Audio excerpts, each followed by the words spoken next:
This is the first lecture of pharmaceutical jurisprudence आणि या टॉपिकमध्ये आपल्याला काय बघायचं फर्स्ट लेक्चरमध्ये इंडियन फार्माकोपिया किंवा फार्माकोपिया ज्या आहेत वेगवेगळ्या कंट्रीच्या, जसं की US ची असेल, ब्रिटिश असेल, युरोपियन असेल, सगळे याच्यात बघायचे आहेत आपल्याला. तर फर्स्ट की फार्माकोपियाची नीडच काय पडली. फार्माकोपिया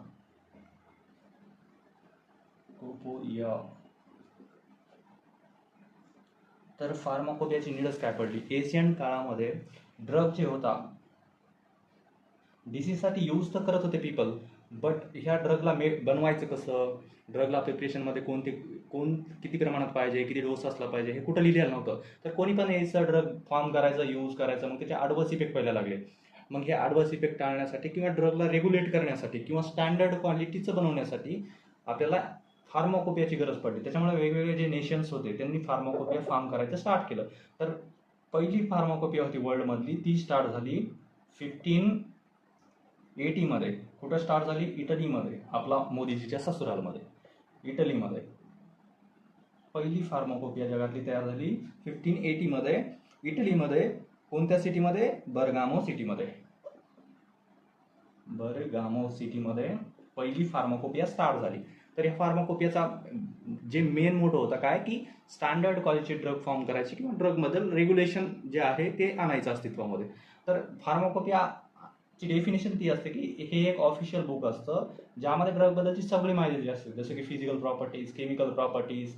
फिजिकल प्रॉपर्टीमध्ये जसं बॉइलिंग पॉईंट, फ्रीजिंग पॉईंट, जसं की मेल्टिंग पॉईंट, ऑल त्याच्या प्रॉपर्टी, फ्लोइंग प्रॉपर्टी किती आहेत, अँगल ऑफ रिपोज किती आहेत, ड्रगबद्दल प्रत्येक पावडरबद्दल असेल तर प्रत्येक गोष्ट ह्या फार्माकोपियामध्ये दिली असते. जसं केमिकल प्रॉपर्टीजमध्ये केमिकल स्ट्रक्चर, केमिकल बॉन्ड्स कोणते, केमिकल त्याच्यामध्ये कॉन्स्टिट्युएंट्स कोणते, दुसऱ्या जशा की प्रॉपर्टीज, सगळ्या प्रॉपर्टी यामध्ये दिलेल्या असतात ऑफिशियल बुकमध्ये. आपण त्यालाच फार्माकोपिया म्हणतो.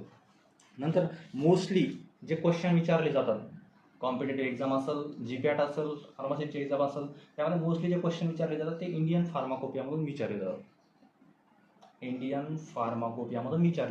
तर इंडियन फार्माकोपिया आपल्याला माहिती आहे. इंडियन फार्माकोपिया फर्स्ट कधी इस्टॅब्लिश झाली किंवा पब्लिश झाली? 1955. बट आपल्याला पूर्ण फार्माकोपिया बघायच्यात. तर क्वेश्चन मेनली कुठून आस्क होतात की पहिली फार्माकोपिया किती होती, एडिशन कोणते होते, पब्लिश कोण करतंय, व्हॅल्यूम किती होते, कलर किती होते, या सगळ्या गोष्टी आपल्याला बघायच्यात. तर इंडियन फार्माकोपियाची जी हिस्ट्री आहे, तर फर्स्टली काय झालं, 1946 मध्ये एक फार्माकोपियल लिस्ट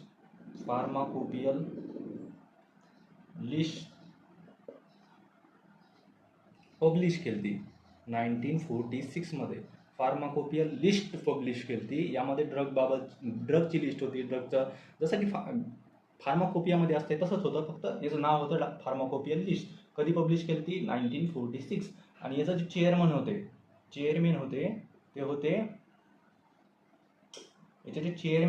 होते आपले कर्नल चोप्रा साहब, आर्यन चोप्रा साहब. इथे एवढंच लक्षात ठेवायचं, पहिली जी फार्माकोपियल लिस्ट होती कधी पब्लिश झाली ती 1946 मध्ये, आणि त्याचे चेअरमॅन कोण होते? आर्यन चोप्रा. नंतर 1946 गेलं, फार्मास्युटिकल लिस्ट पब्लिश झाली होती. नंतर 1948 मध्ये फार्माकोपियल कमिटी पब्लिश केली. 1948 मध्ये फार्माकोपियल कमिटीची स्थापना झाली. and that committee is formed for publishing Indian Pharmacopoeia. तर या कमिटीचा पहिला जे चेअरमॅन होता तो होता डॉक्टर बी एन घोष. तर इथे दोनच गोष्टी लक्षात ठेवायच्या की जी पहिली फार्माकोपिया लिस्ट होती 1946 मध्ये पब्लिश झाली, त्याचा चेअरमॅन कोण होता? कर्नल होता आपला आर्यन चोप्रा. आणि नंतर जी इंडियन फार्माकोपियल कमिटी पब्लिश झाली त्याचा चेअरमॅन कोण होता? डॉक्टर बी एन घोष. या दोनच गोष्टी लक्षात ठेवायच्या. नंतर आपली इंडियन फार्माकोपिया पब्लिश कोण करते, आणि इथं इंडियन फार्माकोपिया पब्लिश कोण करतंय? Indian pharmacopoeial commission. कोणाच्या अंडरमध्ये हे पब्लिश करतंय? कोणत्या डिपार्टमेंटच्या अंडर? इंडियन फार्माकोपिया कमिशन पब्लिश करतंय. बट कोणत्या डिपार्टमेंटच्या अंडर पब्लिश करतंय? Ministry of health and family welfare या डिपार्टमेंटच्या अंडर IPC फार्माकोपियाला पब्लिश करते. कुठं? इंडियामध्ये. तर IPCचं इथं क्वेश्चन काय विचारतात? डायरेक्टली क्वेश्चन विचारतात की IPC कोणत्या मिनिस्ट्री अंडर फार्माकोपियाला पब्लिश करते? तर कोणतं? Ministry of health and family welfare. नंतर अजून एक क्वेश्चन विचारतात की IPC हेडक्वार्टर कुठे? तर IPCचं हेडक्वार्टर जे आहे गाझियाबादमध्ये. गाझियाबाद. ऑप्शनमध्ये कन्फ्यूज करण्यासाठी गाझियापूर देऊ शकतात, जसं की गाझियापूर आहे एक्झिस्टिंग मध्ये तर देऊ शकतात, पण लक्षात ठेवा गाझियाबादमध्ये IPCचं हेडक्वार्टर आहे आणि पूर्ण इंडियाची फार्माकोपिया इथून पब्लिश केली जाते. तर इथे कोणकोणते पॉईंट बघितले? एक, पब्लिश कोण करते? IPC. कोणाच्या अंडर कंट्रोल करते? Family and welfare. नंतर फॅमिली अँड वेलफेअर आपलं ministry of health and family welfare. नंतर IPC हेडक्वार्टर किती आहे? गाझियाबादमध्ये. नंतर आजपर्यंत IPचे किती एडिशन पब्लिश झालेले आहेत? तर आत्तापर्यंत IPचे 10 एडिशन पब्लिश झालेत आणि न्यूली जे एडिशन पब्लिश झाले 2026 मध्ये पब्लिश झाले. हे सगळे एडिशन आपल्याला इथून पुढे बघायचे आहेत. तर इंडियन फार्माकोपियाचं पहिलं एडिशन कधी पब्लिश झालं? First edition. हे असा चार्ट बनवून घ्यायचा. इथं ॲडिशन, इयर्स, अमेंडमेंट म्हणजे काय? कोणत्या दुरुस्त्या केलेल्या आहेत किंवा नवीन अमेंडमेंट ॲड केलेल्या आहेत. नंतर चेअरमॅन कोण होता त्याचा? युजली चेअरमॅन जो असतो, जो फॅमिली आणि वेलफेअरचा प्रेसिडेंट जो असतो किंवा चेअरमॅन असतो तोच आपल्या फार्माकोपियाचा पण चेअरमॅन असतो. नंतर व्हॅल्यूम्स म्हणजे त्याचे व्हॅल्यूम्स किती आलते. नंतर कलर त्या फार्माकोपियाचा कोणता होता. तर फर्स्ट एडिशन कधी आलं? 1955ला. लक्षात ठेवण्याची सोपं, पहिलं लिहून घ्यायचं 1955, एवढंच लक्षात ठेवायचं. पहिलं लक्षात ठेवायचं, तिसरं लक्षात ठेवायचं 1985. नंतर यामध्ये डिफरन्स किती आहे? 11चा. यामध्ये डिफरन्स किती आहे? 11चा. नंतर यामध्ये डिफरन्स किती आहे? 11चा. नंतर इथून 2010 पासून पहिलं काय? 1955, याच्यामध्ये डिफरन्स किती आहे? नंतर 1966, 11चा डिफरन्स आहे. नंतर आणि 2 लिहून घ्यायचे, 1955 आणि 1985. नंतर स्टार्ट करायचे, प्रत्येकामध्ये 11 मिस करायचे. इथे येणार 1966, याच्यामध्ये 11 ॲड केले 1996. नंतर 2007 आणि इथून तर प्रत्येक 4 वर्षाला 2010, 2014, 2018, 2022, 2026, इथून 4 वर्षाला. फक्त लक्षात केवढे ठेवायचे काम आहे? इतके. हे पण असं पण लक्षात ठेवायचं 55, 66, 85, 96. नंतर 2007 नंतर रेग्युलरली 4 वर्षानंतर 2010, 2014, 2018, 2022, 2026. हे तर ॲडिशन लक्षात राहून जाते. थोडं पाठ केलं की लक्षात राहून जाते. लक्षात ठेवण्यासाठी एवढंच लक्षात ठेवायचं की 1955 घ्यायचं, 1985 थर्ड ॲडिशन एक लक्षात ठेवायचं. नंतर 11 ॲड करत जायचं आणि 2010 पासून 4 ॲड करत जायचं बस. नंतर यांचे व्हॅल्यूम किती पब्लिश झाले? First edition 1955ला.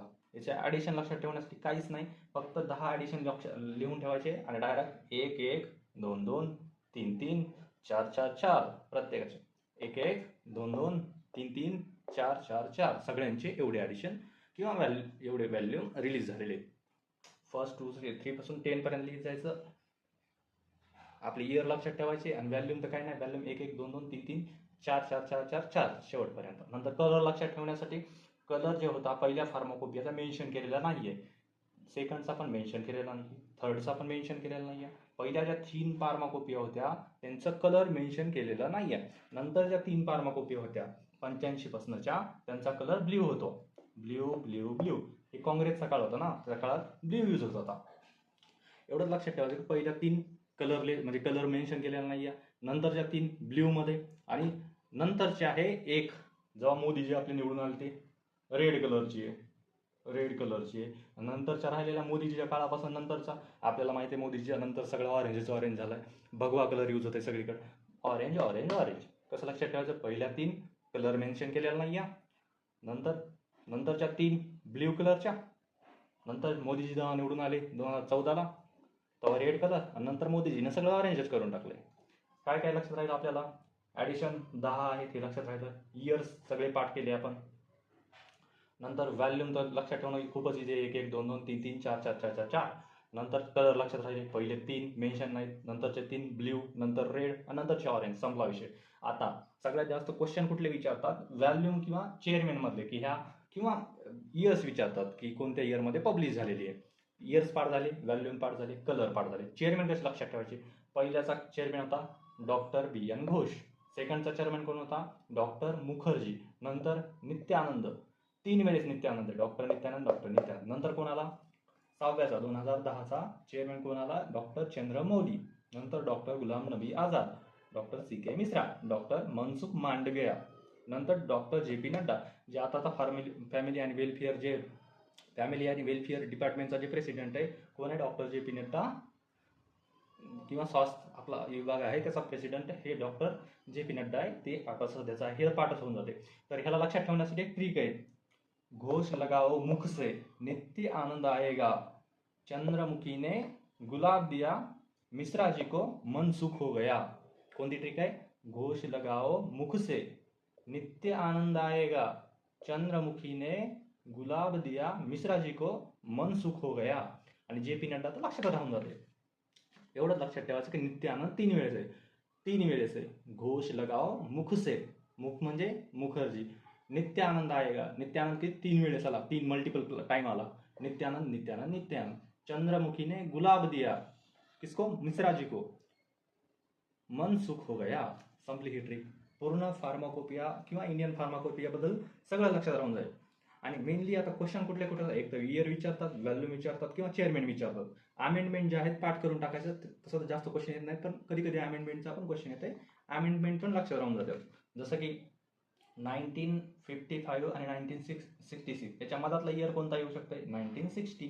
मग अमेंडमेंट कधी आली? 1960ला. याची अमेंडमेंट कधी आली? 1966ला. असं लक्षात ठेवून पाठ करून टाकायचे. अमेंडमेंट थोडं 65ला आली, 65ला. त्या अमेंडमेंट लक्षात राहून जातात पाठ केल्या की. आणि ह्या 2022 2026चं अमेंडमेंट नाही. नंतर क्वेश्चन कुठले येतात? अजून क्वेश्चन कुठून येऊ शकतात? क्वेश्चन नवीन आयपीचे येतात. 2026ला जी लेटेस्ट आयपी पब्लिश झाली त्याच्यामधले डीपमध्ये क्वेश्चन येतात. बाकी एवढेच क्वेश्चन येणार की व्हॅल्यूम कोणता आहे, कलर कोणता आहे, हे कोणतं आहे, ते कोणतं आहे, इयर कोणतं होतं पब्लिश केलेलं. पण जी नवीन आयपी पब्लिश झालेली आहे 2026ला त्याच्यामधून डिटेलमध्ये क्वेश्चन येऊ शकतात. क्वेश्चन काय येतात की पहिल्या व्हॅल्यूममध्ये काय आहे? आपण बघितलं होतं ना 2026च्या आयपीचे. तरी आपण 2026ची जी आयपी आहे त्याला डिटेलमध्ये स्टडी करायचं. आयपी 2026 पब्लिश कोणी केली? Family and welfare. तीच मिनिस्ट्री आपली ministry of health and family welfare. नंतर पब्लिश कधी झाले? 2026. आयपी 2026मध्ये कोण पब्लिश करतं? आयपीसीच पब्लिश करणार. हेडक्वार्टर कुठे? गाझियाबादमध्ये, ते पण माहिती आहे आपल्याला. नंतर व्हॅल्यूम आपण पाठ केली. व्हॅल्यूम किती होते? आयपीचे 4 लास्टचे. कलर कोणता होता? ऑरेंज. चेअरमॅन कोण होतं? Doctor J P Nadda. इथपर्यंत तर आपल्याला सगळं पाठ होतं.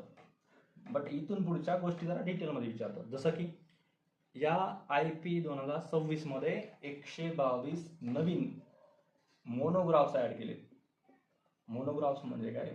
जसं की आपल्या ह्याच्यात कसं असतं, आपण एका चॅप्टरला डिवाइड करतो तसं मोनोग्राफ्स 122 मोनोग्राफ ऍड केलेत. मग याच्यामधून क्वेश्चन येऊ शकतात की किती मोनोग्राफ कशासाठी ऍड केलेत? तर नवीन मोनोग्राफ किती केलेत? 121 मोनोग्राफ ऍड केलेत. तर त्याच्यातलं डिवायडेशन मध्ये क्वेश्चन विचारतात की 88, 5, 3, 2, 1 and 20 इतके मोनोग्राफ ऍड केले. तर 88 जे मोनोग्राफ होते फक्त आणि फक्त कशासाठी होते? Drug substances, then doses form आणि फार्मास्युटिकल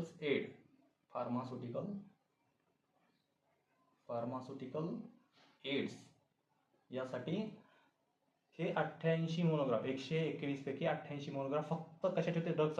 असं लक्षात राहून जाते की सगळ्यात इम्पॉर्टंट काय आहे आयपी मध्ये? ड्रग्स. मग सगळ्यात जास्त मोनोग्राफ कशासाठी ऍड केले होते? ड्रग सबस्टन्सेस, डोसेस फॉर्म आणि फार्मास्युटिकल एड्स.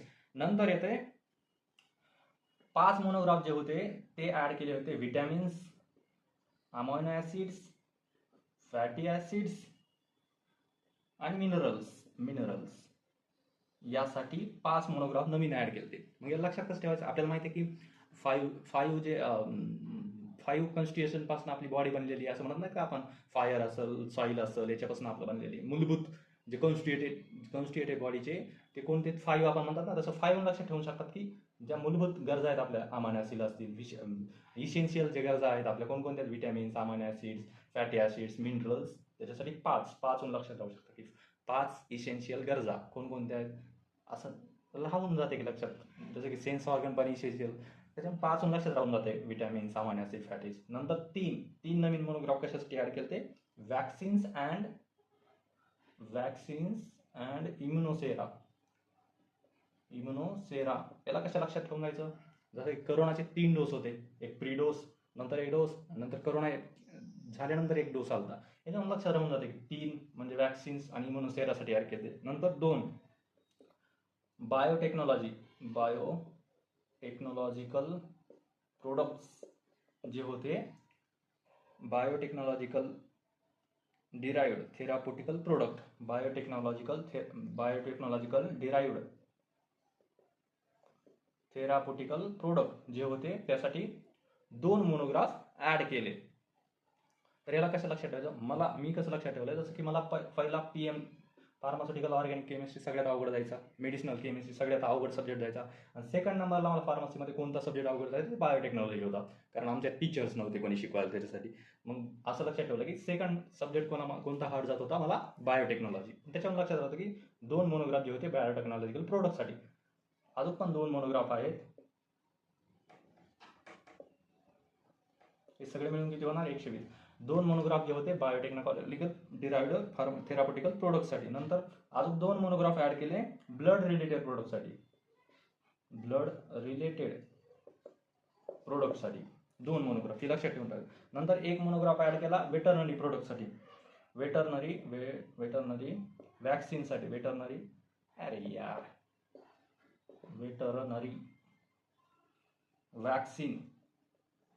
वॅक्सिनसाठी 2 मोनोग्राफ आहेत. 1 मोनोग्राफ आहे का.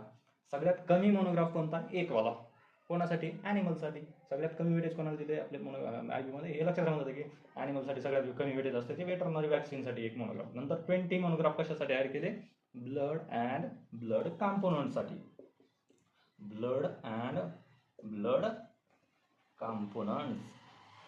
हे ब्लड रिलेटेड प्रोडक्ट होता आणि हे ब्लड कॉम्पोनंट. लक्षात ठेवण्यास इझी ट्रिक, सगळ्यात जास्त मोनोग्राफ 88 कशासाठी, मेन काय होतं आपलं, ड्रगसाठी. नंतर 5 हे इसेन्शियल, 5 मूलभूत गरज ह्याच्यासारखं, विटॅमिन्स, फॅटी. 3 वॅक्सिन लक्षात ठेवलं. 2 मला सेकंड नंबरला कोणता अवघड सब्जेक्ट, बायोटेक्नॉलॉजी लक्षात राहून. नंतर ब्लड रिलेटेड प्रोडक्ट 2 अजून मोनोग्राफ, 1 वॅक्सिन कोणाच्या, वेटरनरी वॅक्सिन्स. नंतर 88 नंतर सगळ्यात जास्त नंबर कोणता आहे, 20. मग कोणता, ब्लड आणि ब्लड कॉम्पोनंट्स. ब्लड बी इम्पॉर्टंट आहे ना, त्यामुळं जास्त मोनोग्राफ त्याच्यासाठी ॲड केले. हे झालं IPच्या जे नवीन मोनोग्राफ ॲड केले होते त्याच्याबद्दल क्वेश्चन. तर डायरेक्ट क्वेश्चन विचारतात की किती नवीन मोनोग्राफ ॲड केले ते, किंवा असं सगळ्यात जास्त मोनोग्राफ 88 ॲड केले ते कोणत्यासाठी ॲड केले ते, असं पण क्वेश्चन विचारतात. नंतर एक पॉईंट आहे की IP 2026 मेन स्पेशालिटी काय, यामध्ये नवीन काय ॲड केलं. तर या IP 2026 मध्ये मेन स्पेशालिटी ॲड केली की for each drug where applicable information, for each drug where applicable information. तिथं काय ॲड केलं ड्रगचं, एक त्या ड्रगची कॅटेगरी ॲड केली, आणि नंतर डोसेस फॉर्म किंवा युजल स्ट्रेंथ ॲड केली, स्ट्रेंथ ऑफ ड्रग. पहिलं इंडियन फार्माकोपियामध्ये डोसची स्ट्रेंथ ॲड केलेली नव्हती, किंवा ड्रगची कॅटेगरी कोणती हे ॲड केली नव्हती. पण 2026 पासून कॅटेगरी पण ॲड करायला लागलेत आणि युजल स्ट्रेंथ पण ॲड करायला लागलेत. नंतर जे नवीन मोनोग्राफ ॲड केलेत ना, न्यू मोनोग्राफ जे ॲड केलेत ना, त्यांच्यासाठी स्टार मार्क हे सिम्बॉल डिनोट करायला लागले. पहिल्या IP मध्ये असं कोणतंही हे नव्हतं की असं कोणता पण सिम्बॉल यूज करायचा. IP 2026 पासून ह्या 2 नवीन गोष्टी ॲड केल्या, एक तर कॅटेगरी त्या ड्रगची, नंतर युजल स्ट्रेंथ ऑफ त्या ड्रग, आणि हे नवीन जे मोनोग्राफ ॲड केले त्यांच्यासमोर स्टारचा सिम्बॉल यूज करायला लागले. हे झालं काय की स्पेशल काय आहे त्या IP 2026 मध्ये. नंतर आपण काय काय बघितलं IP 2026 बद्दल? एक तर त्याची जनरल इन्फॉर्मेशन बघितली, नंतर मोनोग्राफ कोणकोणते ऍड केलेत नवीन, नंतर काय बघितलं की स्पेशालिटी काय काय आहे, नंतर येते व्हॅल्यूम्स. आपण बघितले होते व्हॅल्यूम्स किती ऍड केले ते व्हॅल्यूम? चार व्हॅल्यूम ऍड केले. तर पहिलं व्हॅल्यूम फर्स्ट कशासाठी? व्हॅल्यूम फर्स्ट मध्ये काय काय आहे? तर व्हॅल्यूम फर्स्ट मध्ये लिहून घ्या, मी सांगतो फक्त. व्हॅल्यूम फर्स्ट मध्ये काय काय आहेत? Notices, preface, introduction, general notices, general chapters आणि रेफरन्स डाटा आणि नंतर इंडेक्स, एवढ्या गोष्टी. तरी लिहितोच मी की काय काय? नोटिसेस,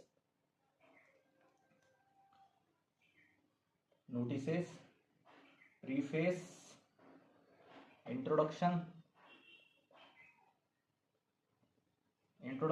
नंतर काय? जनरल चॅप्टर्स,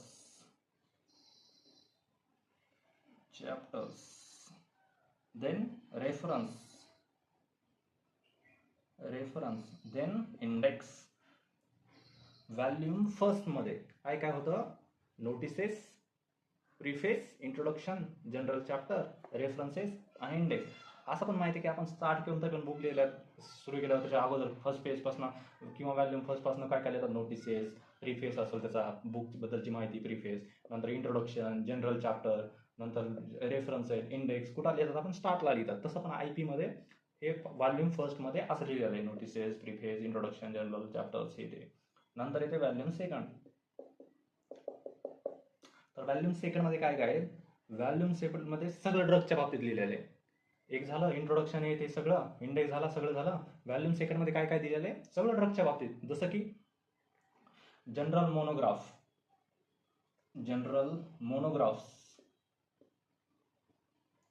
नंतर ड्रग सबस्टन्सेस. कोणते ड्रग सबस्टन्सेस? कोणकोणते? A to M, ज्यांचा स्टार्टिंग वर्ड A पासनं M पर्यंत आहे ते सबस्टन्सेस याच्यामध्ये ऍड केले. नंतर काय? डोसेज फॉर्म अँड फार्मास्युटिकल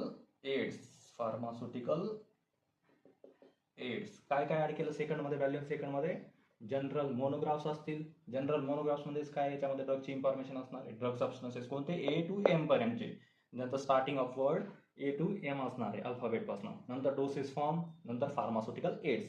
एवढे जे होते ते व्हॅल्यूम सेकंड मध्ये. फर्स्ट मध्ये काय? इंट्रोडक्शन आहे ते. सेकंड मध्ये फक्त ड्रग बदलतं सगळं. जनरल मोनोग्राफ असतील, डोसेस फॉर्म असतील आणि फार्मास्युटिकल एड्स. नंतर येते volume third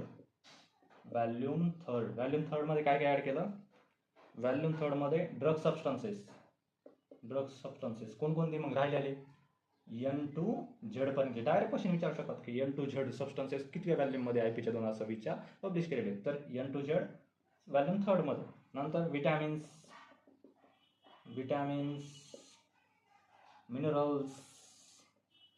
minerals, herbal product, vaccines, blood product, नंतर बायोटेक्नॉलॉजिकल प्रोडक्ट, नंतर रेडिओ फार्मास्युटिकल, सगळे जे आहेत व्हॅल्यूम थर्ड मध्ये. लक्षात कसं ठेवायचं? पहिल्यामध्ये इंट्रोडक्शन, व्हॅल्यूम सेकंड मध्ये ड्रगच्या बाबतीत सगळं, थर्ड मध्ये फक्त N to Z ड्रग आणि बाकीच्या जेवढ्या गोष्टी सगळं म्हणजे vitamins, minerals, herbal product, vaccines, blood product, biotechnological product, radio pharmaceutical सगळे कुठे येतात? व्हॅल्यूम थर्ड मध्ये. नंतर व्हॅल्यूम फोर जे होतं त्याच्यामध्ये फक्त आणि फक्त वेटरनरी प्रोडक्ट्स. व्हॅल्यूम 4 मध्ये वेटरनरी प्रोडक्टचे मोनोग्राफ प्लस इंडेक्स. लास्टला पण IPच्या स्टार्टला एक इंडेक्स असतो व्हॅल्यूम फर्स्ट मध्ये, लास्टला पण इंडेक्स असतो. हे लक्षात ठेवायचं फक्त. कसं आता व्हॅल्यूम 4 आपण लक्षात ठेवू शकतात काय काय? व्हॅल्यूम फर्स्ट मध्ये इंट्रोडक्शन हे ते आणि फक्त इंडेक्स एक आहे. व्हॅल्यूम सेकंड मध्ये जनरल मोनोग्राफ्स आणि ड्रगच्या बाबतीत सगळी माहिती. व्हॅल्यूम थर्ड मध्ये N to Z पर्यंतचे ड्रग आणि बाकी उरलेलं सगळं विटॅमिन्स, मिनरल्स सगळं. आणि व्हॅल्यूम 4 फक्त कशासाठी? वेटरनरीसाठी. आणि इंडेक्स लास्टला पण असतं, हे एवढं लक्षात ठेवायचं. आता काय झालं? IP बद्दल आपण सगळं बघितलं, इंडियन फार्माकोपिया बद्दल.